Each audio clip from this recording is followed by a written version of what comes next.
या देवी सर्वभूतेषु लक्ष्मीरूपेण संस्थिता नमस्तस्यै नमस्तस्यै नमस्तस्यै नमो नमः। 11वां अध्याय देवताओं द्वारा देवी की स्तुति तथा देवी द्वारा देवताओं को वरदान। ऋषि कहते हैं, देवी के द्वारा वहां महादैत्यपति शुंभ के मारे जाने पर इंद्र आदि देवता अग्नि को आगे करके उन कात्यायनी देवी की स्तुति करने लगे। उस समय अभीष्ट की प्राप्ति होने से उनके मुख कमल दमक उठे थे और उनके प्रकाश से दिशाएं भी जगमगा उठी थीं। देवता बोले, शरणागत की पीड़ा दूर करने वाली देवी हम पर प्रसन्न हो। संपूर्ण जगत की माता प्रसन्न हो। विश्वेश्वरी विश्व की रक्षा करो। देवी तुम ही चराचर जगत की अधीश्वरी हो। तुम इस जगत का एकमात्र आधार हो, क्योंकि पृथ्वी रूप में तुम्हारी ही स्थिति है। देवी तुम्हारा पराक्रम अलंघनीय है। तुम ही जल रूप में स्थित होकर संपूर्ण जगत को तृप्त करती हो। तुम अनंत बल संपन्न वैष्णवी शक्ति हो। इस विश्व की कारणभूता परामाया हो। देवी तुमने इस समस्त जगत को मोहित कर रखा है। तुम ही प्रसन्न होने पर इस पृथ्वी पर मोक्ष की प्राप्ति कराती हो। देवी संपूर्ण विद्याएं तुम्हारे ही भिन्न भिन्न स्वरूप हैं। जगत में जितनी स्त्रियां हैं वो सब तुम्हारी ही मूर्तियां हैं। जगदम्बा एकमात्र तुमने ही इस विश्व को व्याप्त कर रखा है। तुम्हारी स्तुति क्या हो सकती है। तुम तो स्तवन करने योग्य पदार्थों से परे एवं परावाणी हो। जब तुम सर्वस्वरूपा देवी स्वर्ग और मोक्ष प्रदान करने वाली हो, तब इसी रूप में तुम्हारी स्तुति हो गई। तुम्हारी स्तुति के लिए इससे अच्छी उक्तियां और क्या हो सकती हैं। बुद्धि रूप से सब लोगों के हृदय में विराजमान रहने वाली तथा स्वर्ग एवं मोक्ष प्रदान करने वाली नारायणी देवी तुम्हें नमस्कार है।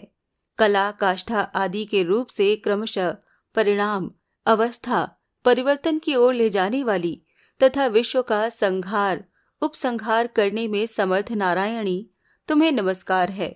नारायणी तुम सब प्रकार का मंगल प्रदान करने वाली मंगलमयी हो। कल्याणदायिनी शिवा हो। सब पुरुषार्थों को सिद्ध करने वाली शरणागत वत्सला 3 नेत्रों वाली एवं गौरी हो। तुम्हें नमस्कार है। तुम सृष्टि पालन और संहार की शक्ति भूता हो। सनातनी देवी गुणों का आधार तथा सर्वगुणमयी हो। नारायणी तुम्हें नमस्कार है। शरण में आए हुए दीनों एवं पीड़ितों की रक्षा में संलग्न रहने वाली तथा सबकी पीड़ा दूर करने वाली नारायणी देवी तुम्हें नमस्कार है। नारायणी तुम ब्रह्माणी का रूप धारण करके हंसों से जुते हुए विमान पर बैठती तथा कुश मिश्रित जल छिड़कती रहती हो। तुम्हें नमस्कार है। माहेश्वरी रूप से त्रिशूल चंद्रमा एवं सर्प को धारण करने वाली तथा महान वृषभ की पीठ पर बैठने वाली नारायणी देवी तुम्हें नमस्कार है। मोरों और मुर्गों से घिरी रहने वाली तथा महाशक्ति धारण करने वाली कौमारी रूप धारणी निष्पापे नारायणी तुम्हें नमस्कार है। शंख चक्र गदा और शांख धनुष रूप उत्तम आयुधों को धारण करने वाली वैष्णवी शक्ति रूपा नारायणी तुम प्रसन्न हो। तुम्हें नमस्कार है। हाथ में भयानक महाचक्र लिए और दाढ़ों पर धरती को उठाए वाराही रूप धारणी कल्याणमयी नारायणी तुम्हें नमस्कार है। भयंकर नरसिंह रूप से दैत्यों के वध के लिए उद्योग करने वाली तथा त्रिभुवन की रक्षा में संलग्न रहने वाली नारायणी तुम्हें नमस्कार है। मस्तक पर किरीट और हाथ में महावज्र धारण करने वाली सहस्र नेत्रों के कारण उद्दीप्त दिखाई देने वाली और वृत्तासुर के प्राणों का अपहरण करने वाली इंद्र शक्ति रूपा नारायणी देवी तुम्हें नमस्कार है। शिवदूती रूप में दैत्यों की महती सेना का संहार करने वाली भयंकर रूप धारण तथा विकट गर्जना करने वाली नारायणी तुम्हें नमस्कार है। दाढ़ों के कारण विकराल मुख वाली मुंडमाला से विभूषित मुंडमर्दिनी चामुंडा रूपा नारायणी तुम्हें नमस्कार है।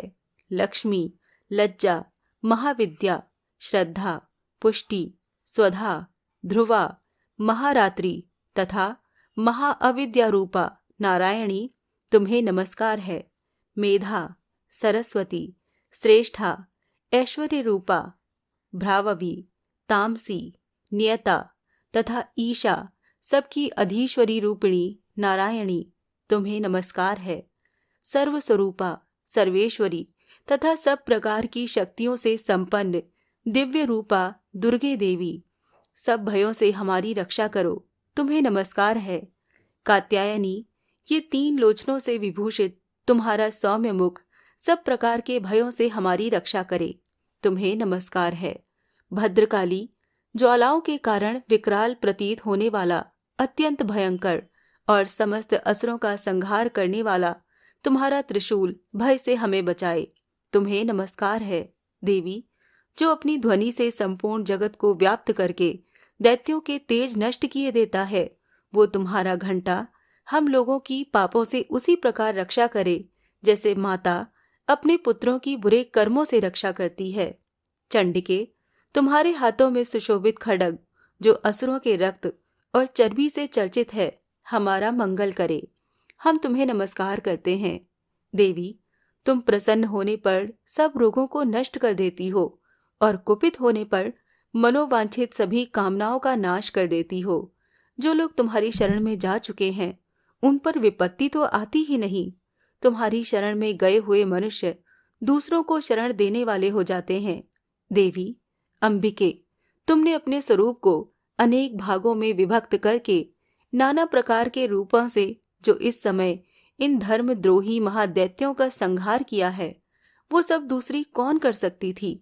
विद्याओं में, ज्ञान को प्रकाशित करने वाले शास्त्रों में तथा आदि वाक्यों में तुम्हारे सिवा और किसका वर्णन है, तथा तुमको छोड़कर दूसरी कौन ऐसी शक्ति है जो इस विश्व को अज्ञानमय घोर अंधकार से परिपूर्ण ममता रूपी गड्ढे में निरंतर भटका रही हो। जहां राक्षस, जहां भयंकर विष वाले सर्प, जहां शत्रु, जहां लुटेरों की सेना और जहां दावानल हो, वहां तथा समुद्र के बीच में भी साथ रहकर तुम विश्व की रक्षा करती हो। विश्वेश्वरी, तुम विश्व का पालन करती हो, विश्व रूपा हो, इसीलिए संपूर्ण विश्व को धारण करती हो।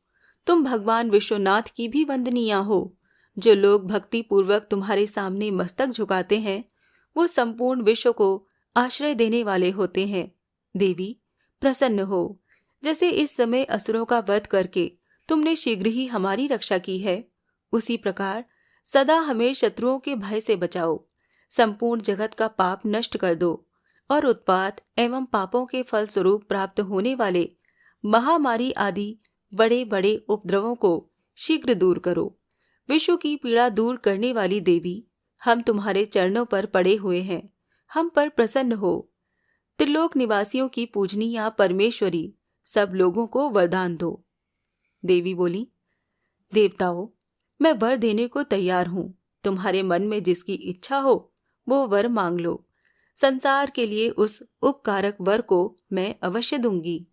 देवता बोले, सर्वेश्वरी, तुम इसी प्रकार तीनों लोगों की समस्त बाधाओं को शांत करो और हमारे शत्रुओं का नाश करती रहो। देवी बोली, देवताओं, वैवस्वत मनवंतर के 28वें युग में शुंभ और निशुंभ नाम के 2 अन्य महादैत्य उत्पन्न होंगे। तब मैं नंदगोप के घर में उनकी पत्नी यशोदा के गर्भ से अवतीर्ण होकर विंध्याचल में जाकर रहूंगी और उक्त दोनों असुरों का नाश करूंगी।